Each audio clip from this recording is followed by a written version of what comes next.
Welcome to Greek for a Week. I'm glad that you have decided to join here as we continue our study through the book of Philippians. We will be looking at verses 20 and 21 this morning of chapter 1.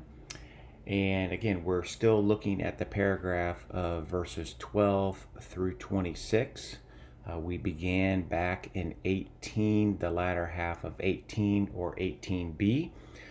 So like I have done in the past, we will be looking at verses 18b through 26 when we are ready to diagram.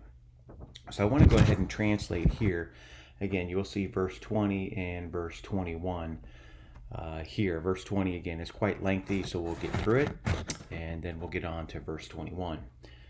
So Paul says here, according to my eager expectation and hope that I will in no way be ashamed, but in all boldness Christ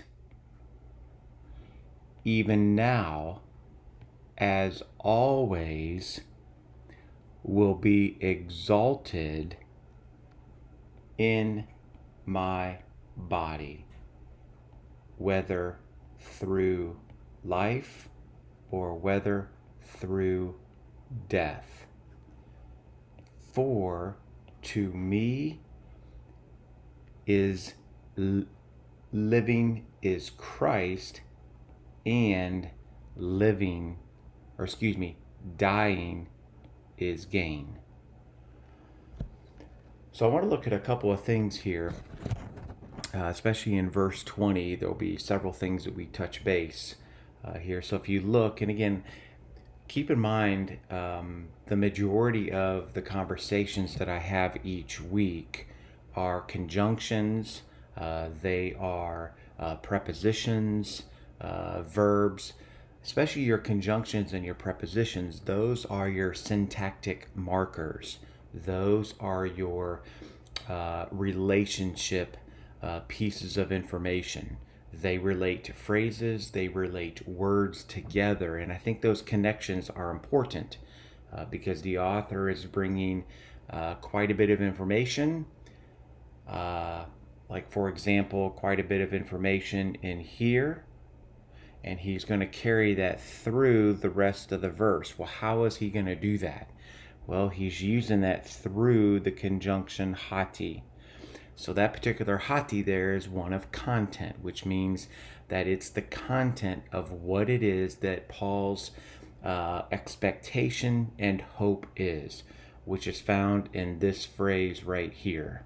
So it's joining this phrase here and this phrase here. Now you have eis ku kun thesamai. Okay, eis kun thesamai. That is the first person, singular, future, passive indicative of eis kuno. So you give you that lexical form there, ku no. Notice here the omega, and right here is the future passive ending. Okay. Thesamai. Then you have your alla. Again, another conjunction right here, alla. That conjunction is a contrast between not being ashamed and Christ will be exalted. En passe parasia. Here's a prepositional phrase. In this prepositional phrase here is a dative of manner. You have the word en here at the beginning. So it's the manner in which Christ is exalted. It will be in all boldness. Then you have another prepositional phrase, the en to somati mu. Okay, in my body. That's also, you could say that's an instrumental dative, the instrument or the means that Christ will be exalted, which here is Christ will be exalted right here. It'll be through Paul's body. And then both of these dia statements here, dia zoes and dia thanatu, through life and through death, both of those are dative of means. So again, that's how Christ will be exalted. It'll be specifically through his body, regardless of the means of life or the means of death. Then a couple of things here in verse 21. You have agar, which again is a conjunction that relates verse 21 to verse 20. So it points backwards here, providing the explanation of what he's just said, what he's referenced there. Then you have two infinitives here at the end, and those two infinitives, one of them being a present active infinitive, zane of the word zao, and then you have apathanein, which is an aorist infinitive of apathanesco. There's a Broadman and Holman has published the Exegetical Guide to the Greek New Testament, and the author here is Hellerman, and Hellerman has a great comment regarding these two infinitives, so I'm just going to go ahead and read it.